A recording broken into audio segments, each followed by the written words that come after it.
హైదరాబాద్ పై వర్ణుడు ప్రతాపం చూపుతున్నాడు. కుండపోత కురిపిస్తున్నాడు. దీంతో నిన్న ఏకధాటిగా కురిసిన వర్షానికి లోతట్టు ప్రాంతాలు జలమయమయ్యాయి. పలు కాలనీలు నీట మునిగాయి. బేగంపేటలోని ప్యాట్నీ కాలనీ వరదకు నీట మునిగింది. దీంతో రాత్రి నుంచి ప్రజలు ఇబ్బంది పడుతున్నారు. ఇళ్లలోకి చేరిన వర్షపు నీటిని ఎత్తిపోస్తున్నారు.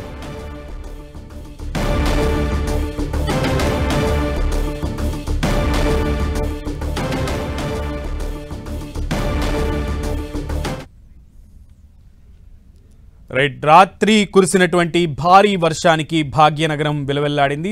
చిగురు టాకులా వణికిందనే చెప్పాలి.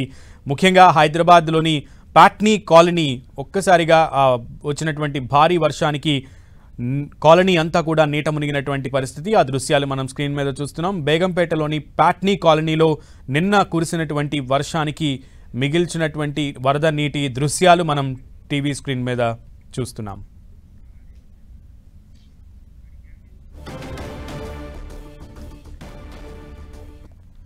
ప్యాట్నీ కాలనీలో వరదపై మరింత సమాచారం మా ప్రతినిధి రాముడు అందిస్తారు. సాయంత్రం కురిసినటువంటి వర్షం హైదరాబాద్ నగరంలో బీభత్సవాన్ని సృష్టించింది. అనేక ప్రాంతాల్లో ప్రజలు ఇబ్బందులు పడ్డారు. ఒక వ్యక్తి ప్రాణాలు కోల్పోగా మరికొన్ని ప్రాంతాల్లో ప్రమాదాలు సంభవించినటువంటి పరిస్థితి. అనేక కాలనీల్లో వరద నీరు బస్తీలలో ఇళ్లలో చేరిపోవడం కారణంగా తీవ్రంగా ఇబ్బందులు పడేటువంటి పరిస్థితి ఉంది. బేగంపేట్ ప్యాట్నీ నాలా ప్యాట్నీ నగర్ ప్రాంతాల్లో మనం ఇప్పుడున్నాం. మనం చూస్తే ఈ ప్రాంతం అంతా కూడా దాదాపు ఎంత హైట్ వాటర్ వచ్చాయో మనం చూడొచ్చు. దాదాపు 4-5 అడుగుల మేర వాటర్ రావడం జరిగింది. దాంతో అంతవరకు ఇట్లాంటి మిషనరీ కానీ అదేవిధంగా ఇళ్లల్లోకి ఇక్కడ ఉండేటువంటి ఆఫీసుల్లోకి అన్నిట్లలోకి వరద నీరు వచ్చి చేరింది. దాంతో చాలా ప్రజలైతే తీవ్రంగా ఇబ్బందులు పడ్డటువంటి పరిస్థితి. మనం చూస్తే విద్యుత్ సరఫరా పూర్తిగా రాత్రి సమయాల్లో విద్యుత్ లేకుండా గడిపినటువంటి పరిస్థితి మనం చూస్తున్నాం. ఆ ట్రాన్స్ఫార్మర్లు ఇక్కడ ఉండేటువంటి 2 ట్రాన్స్ఫార్మర్లు ఉన్నాయి. ఈ 2 ట్రాన్స్ఫార్మర్ల వద్ద కూడా ఇదే విధమైనటువంటి పరిస్థితి మనం చూడొచ్చు. ఫ్యూజ్ బాక్సులు ఉన్నాయి అక్కడ. ఆ ఫ్యూజ్ బాక్సులలోకి అన్నిట్లలోకి వరద నీరుతో నిండిపోయినటువంటి కారణంగా అక్కడ వాళ్ళు ఇబ్బంది పడేటువంటి పరిస్థితి. దాన్ని పూర్తిగా ఈ ప్రాంతంలో ఉండేటువంటి అన్ని ట్రాన్స్ఫార్మర్లను కూడా పూర్తిగా విద్యుత్ శాఖ అధికారులు విద్యుత్ సరఫరాను నిలిపివేశారు.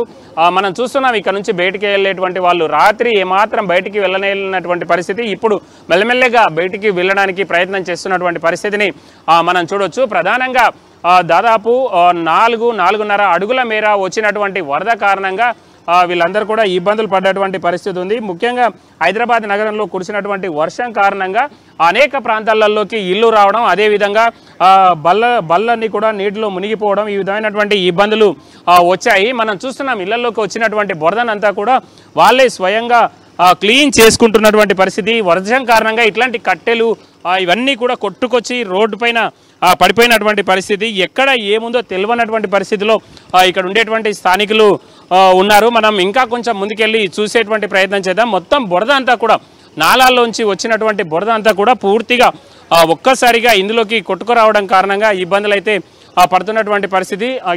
నాలాలో ఉండేటువంటి బురద ఇదంతా కూడా దాంతో వాళ్ళందరూ కూడా తీవ్రంగా ఇబ్బందులు పడుతున్నారు. ఇళ్లల్లోకి కార్యాలయాల్లోకి రావడంతో ఉదయం నుంచే వాటన్నిటిని స్వయంగా క్లీన్ చేసుకుంటున్నటువంటి పరిస్థితి. ఇప్పటి వరకు కూడా ఈ ప్రాంతానికి కంటోన్మెంట్ బోర్డుకు సంబంధించినటువంటి సిబ్బంది ఎవరు కూడా రానటువంటి పరిస్థితి ఉంది. మనం చూస్తే ఇప్పుడు మొన్న ఈ గోడ నిర్మించారు.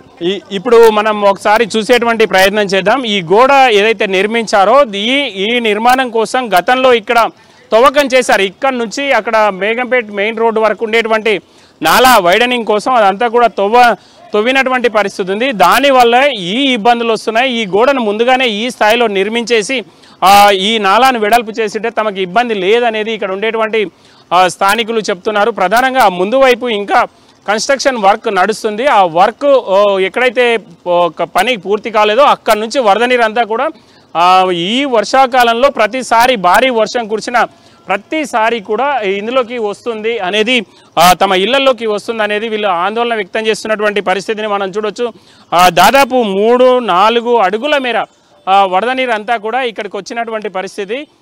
మొత్తం కార్యాలయాలు అదేవిధంగా సెల్లార్స్ ఏవైతే ఉంటాయో ఆ సెల్లార్లలోకి అంతా కూడా వరద నీరు వెళ్ళిపోయినటువంటి పరిస్థితి చూడొచ్చు. ఇక్కడ దాకా వరద నీరు వచ్చింది. ఇక్కడ మనం పై భాగంలో ఉన్నాం, కొంత పై వరకు ఉంది, కానీ అక్కడ చూస్తే ఇంకొక 2 అడుగుల వరకు కిందికి ఉంటుంది. దాంతో అవన్నీ కూడా ఇబ్బందికర పరిస్థితులు. మరొక వైపు ఇక్కడ చూడొచ్చు సర్వీస్ సెంటర్ ఉంది. ఇక్కడ ఈ సర్వీస్ సెంటర్లో కూడా వరద నీరు రావడంతో ఏవైతే బళ్ళు సర్వీస్ కోసం వచ్చిన బళ్ళు ఉంటాయో అవన్నీ కూడా మళ్ళీ వరద నీటిలో మునిగిపోయినటువంటి పరిస్థితి. ఈ విధమైనటువంటి ఇబ్బందులు అయితే సిటీలో కొనసాగాయి.